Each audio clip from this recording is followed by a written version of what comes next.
Good morning, everybody. My name is Chris van Niekerk. I'm the owner of Bluerhino Safaris, and I'm a professional tour guide and travel up in Africa, Sub-Sahara basically, at this point in time, predominantly focusing on the East Coast. So let me quickly give you an idea of how Bluerhino tours work. People always ask me, so what's included, where do you go, what do you do, how does this whole thing work?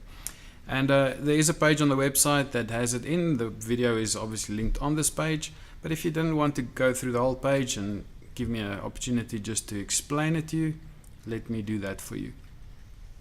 Firstly, this picture that you see on the top of the page is very typically what we try to do. We try to have a holiday out in Africa, wherever we are. This was in Kahukuland in Namibia. So lunch under the tree, get a few chairs out, relax a little bit, travel, relax, see the areas. So this gives you an idea of what in my mind I try to achieve.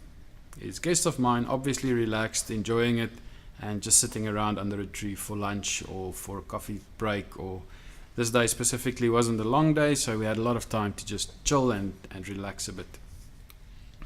So let me start first of all by the big question. And that is, why do we have to travel with a tour guide?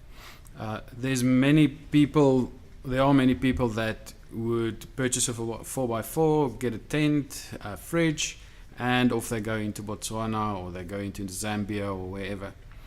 And it's all great until something goes wrong. I am in the business. I know of the amount of people that gets lost in parks, amount of people that die in the parks, and often it's visitors from Europe not understanding exactly how to equip themselves, and often South Africans as well. It does happen. I don't want to scare you, but if you don't know where you're going and you don't know what the road conditions are like and what dangers there are on the road, and I'm not talking a lion, I'm talking getting stuck and not being able to get back to water, then there's a problem. For example, in the Moremi, in Chobe National Park, if you drive up from the Moremi, you have a choice of two roads. You can take the Sandridge Road or you can take the Marsh Road. That Marsh Road has claimed quite a few lives in the past, just because everybody in the area knows you don't drive that road during the wet season.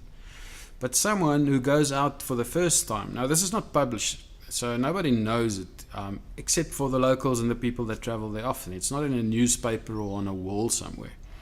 And people arrive there and they say, oh, this looks like a nice route because it's close to the water. They drive in there, 20 kilometers, get stuck and can't get out. Now, nobody in the area ever drives there.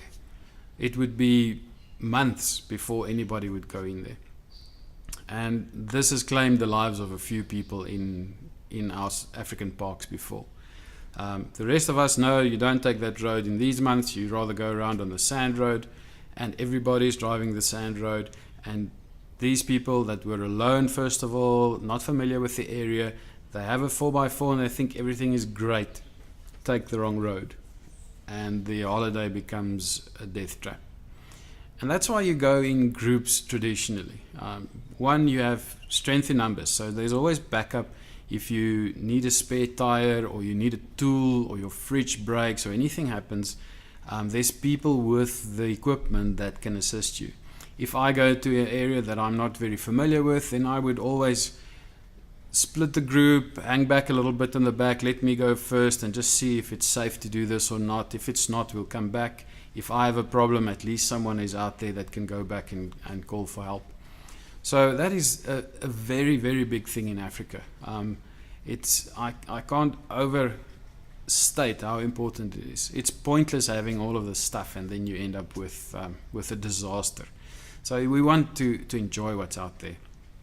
So backup is the first important thing. The second thing, safety, as I mentioned, there's strength in numbers. If we travel as a group and we're getting to a place that is a bit hostile towards tourists, if you're alone, you could be easily intimidated. If you're not alone, then suddenly it becomes a bit more of an issue. Travel through northern Mozambique, travel through Rwanda, Uganda, Namibia, places with high crime rates. It's better to be in a group because the criminals will generally leave you alone. I am a professional guide. I'm a professional tour operator. I know the areas. I know the roads. I know where you're going to get stuck, where you're not going to get stuck. And it's critical for your enjoyment for me to know more about the area. So I tell you stories. I know all the procedures, where to buy your tickets and all of that stuff. For example, if you go into the Ngorongoro crater, if you don't know this, you can't just rock up at the gate and buy a ticket. There's a long procedure that you have to work through to get in.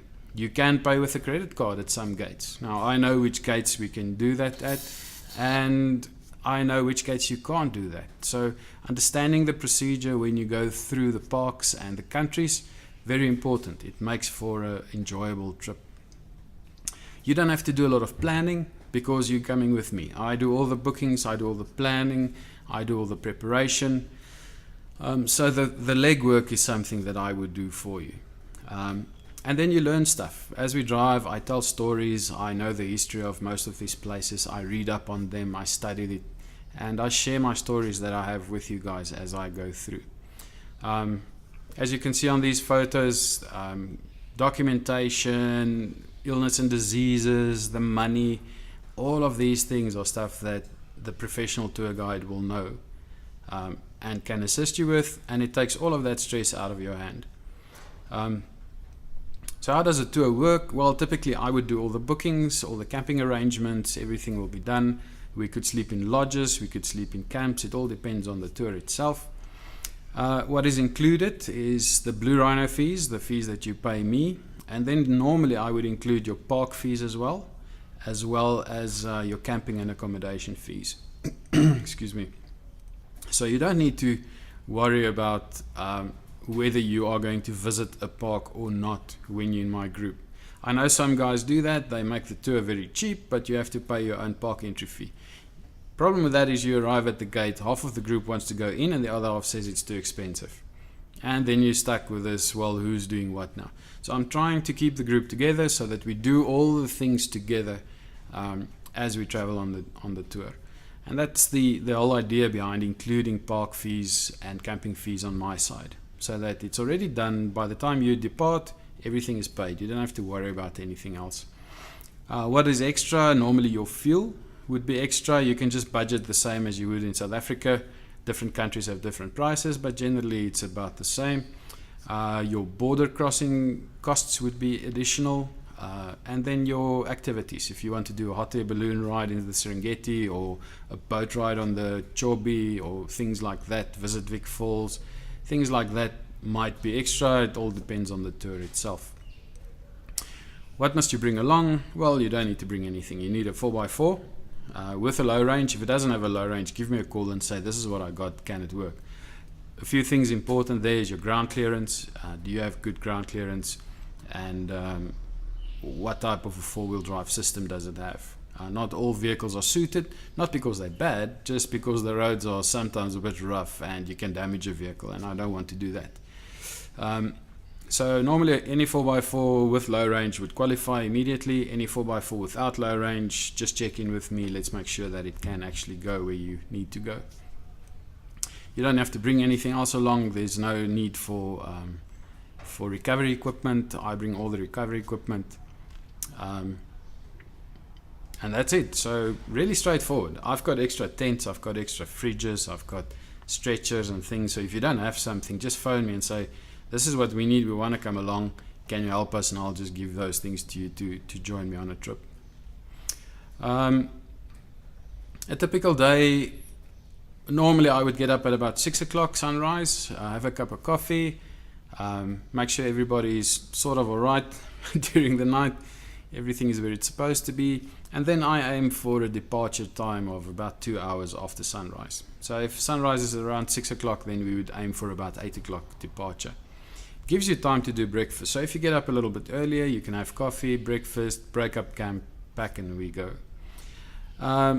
Breakfast would depend on the time that we depart. If we have a late morning, short day, kagalagadi, things like that, where we have nice easy days, then we could only depart at 9 or 10 o'clock, and gives you enough time for bacon and eggs and all kinds of nice breakfasts.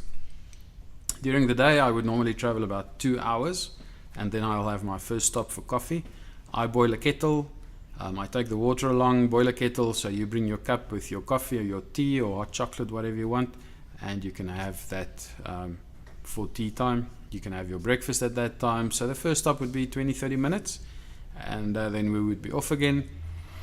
Then during the day, I would stop for lunch normally around 1 o'clock, about 45 minutes. Again, I would boil a kettle, we have lunch, we sit under a tree, we just relax a little bit. And then I aim to get into camp by about 4 o'clock, 2 hours before sunset, somewhere there around. We could have a short day, we could have a slightly longer day. It all depends on where we are at that point in time. I provide radio communication, so two-way VHF radios for each vehicle. For the whole trip, you don't pay extra for it, it's included in your price.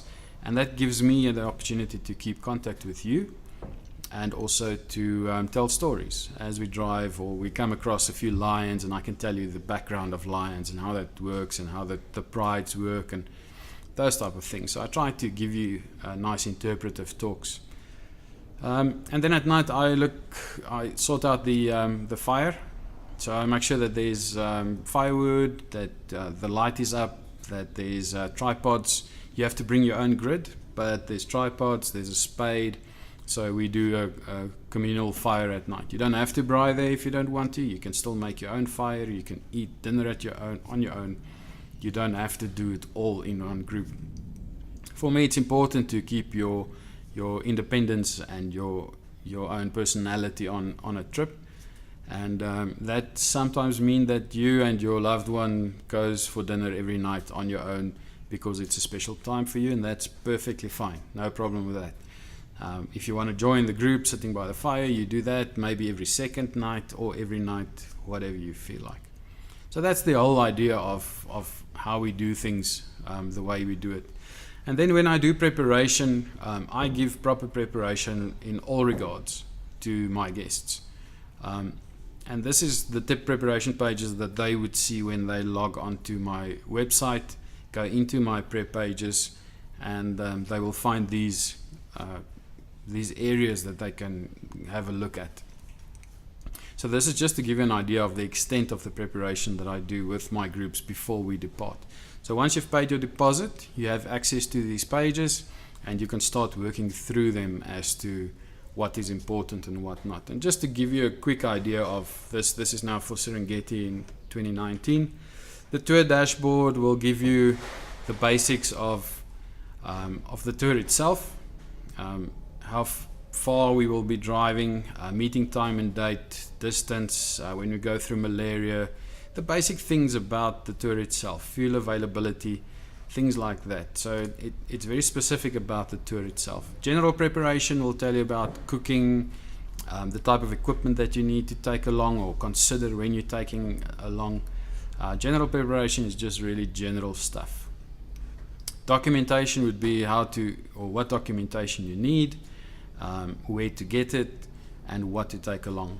The itinerary obviously is there, food planning is there. How do we do food planning? How do we go about staying healthy on tour and eating well and just enjoying everything? Something about medical on tour, what to take, what not to take, defibrillator that I carry, blah, blah, blah. Those type of things, very medical related. The weather in the area that you would expect, the stickers that you would need for your vehicle. In this case, it's a yellow fever zone, so you need to get yourself organized with yellow fever. We need police clearance for the vehicles, how to do that, what the procedure would be, and then a carnet de passage. If you travel to Serengeti or into certain countries, a carnet is definitely something that you would want. And this is it. This is all on my website. Once you've paid your deposit, you have access to this, and you can start planning and preparing for your trip. So I try to prepare you as thoroughly as I can. I'm not leaving you in the dark on anything at all. And that is really basically it. Ultimately, I want to get to this point where people are comfortable in what they're doing, and they relaxed under a tree having lunch in the middle of Kuku land or the Serengeti or Uganda.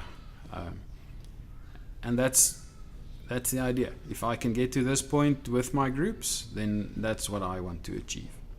So whatever you do, join us. If you haven't tried us before, just join me for a trip. Pick a short one, pick a local one. Join me on the trip, see how I do it, experience what I do, and then you can make up your mind by yourself. I hope this is helpful. If you have any other questions, please email me, phone me, WhatsApp me. I will try to answer your questions as far as my tours go. Thank you very much. Cheers.